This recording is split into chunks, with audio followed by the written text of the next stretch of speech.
Ireland never experienced the witch hysteria that much of Europe underwent from the 15th to the 18th century, although there were several witchcraft trials held, with the last being at Antrim in 1711. Much of society, particularly the Protestants, began to view belief in the powers of black magic as superstitious nonsense, at odds with the ideals of the Enlightenment, from the mid-18th century onwards. In Catholic rural areas, the old beliefs in witches and the fairy folk held on until the upheavals of the Great Famine of the 1840s.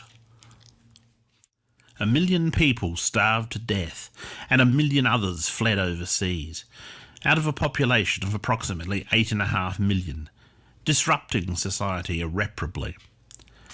A review of Irish newspapers between 1822 and 1922 by University of Ulster researchers Andrew Snedden and John Fulton revealed that 47 cases of alleged witchcraft had come before the Irish law courts.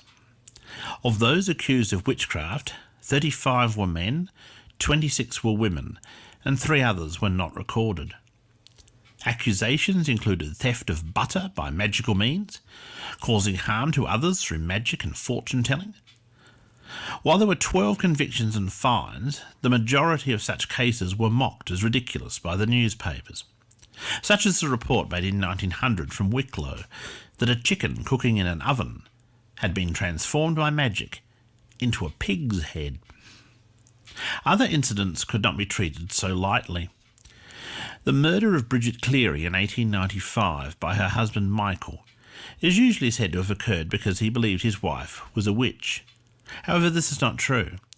Cleary thought his wife had been abducted by fairies and an impostor put in her place, whom he tortured to convince the fairies to return his wife and take back their own, as folklore said was the way to deal with changelings. In June 1911 at Cloonturk, Kilkelly, County Mayo, a 35-year-old widow named Mary Ann Feeney lived in a small cottage by the roadside with a 75-year-old lodger named Honor Cunniff. The older woman had been living there since Christmas 1910. On the 8th of June, a farmer named Michael Snee met Mary Ann at a well on his property and asked how Honor was. The old woman had been ill recently, and it was feared she would die, but Mary Ann had nursed her diligently back to good health. On the morning of the 10th of June, a Saturday, a woman named Ellen Byrne was at the well collecting some water when Mary Ann called out her name. The latter woman, who was 5 feet tall with brown hair and blue eyes and the scar from a burn on her left cheek, walked up to Ellen, clutching a statue of the Virgin Mary to her breast, and said, "I have the old witch killed now. Don't be afraid of me, Ellen." She went on to say several times, "I won't touch you. We will all be happy now. I have the devils hunted. They all went across the hill at 3 o'clock yesterday. The Blessed Virgin came to me at 3 o'clock this morning and told me to kill the old witch and to put her out and not let her book on her pension in, or I would have no luck for the year. I will have all the rats and mice chased out when I put out the witch."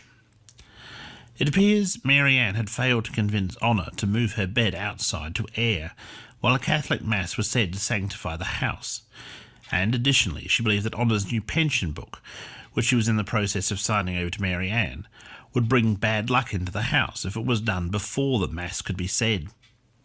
Subsequently the two had argued over this, ending with Mary Ann exploding into irrational violence.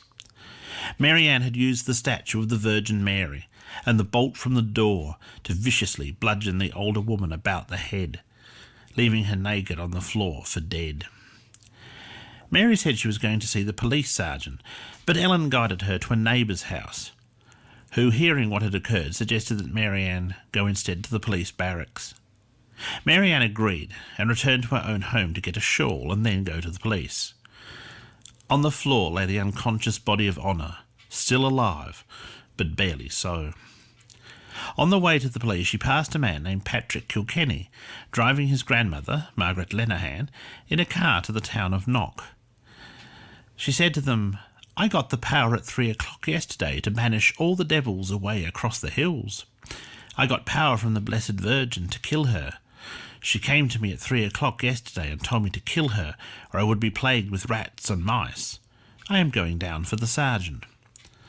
After Mary Ann told them what she had done, Margaret replied, "The Lord help you. I am afeard you'll suffer." The next person she encountered was a policeman named Patrick Dockery. It was about 8:45 a.m. when he greeted her with a "Good morning, Mrs. Feeney."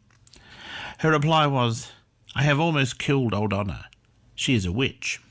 You can go and take her away now in the van. I must get mass said in the house. I struck her with the bolt of the door and the statue of the Blessed Virgin, which I have in my hand. This is it," she said, showing the policeman the statue.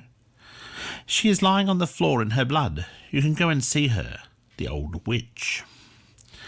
Dockery took Mary Ann to the barracks and left her with Constable Breen, while he and Sergeant Doyle proceeded to the cottage to check on Honor Cuniff. Outside the cottage they found the bolt from the door, stained heavily with blood. Honor was discovered on the kitchen floor, laying on her right side in a pool of blood from the massive head injuries she had received. Her body was bruised all over. A doctor and a priest were summoned. She died at 11 a.m. from shock and blood loss. A half an hour later, Mary Ann was charged with murder. Mary Ann responded, "What I said first, I say last. Didn't I come to give myself up? I beat her after she facing me. I beat her, and I smashed her with the bolt from the door." There is no evidence Mary Ann ever referred to Honor as a witch again after the day of the murder, but the media named it the Witch Case, and the name stuck. On the 14th of July, Mary Ann was brought into court for trial. Dr. Ellison from the Castle Bar Asylum, where she had been detained and sedated since her arrest, gave evidence that she was suffering melancholia and was therefore insane and unfit to plead. Declared a criminal lunatic, she was taken on the 21st of July 1911 to the Dundrum Asylum in Dublin and was ultimately consigned to the dark corners of history.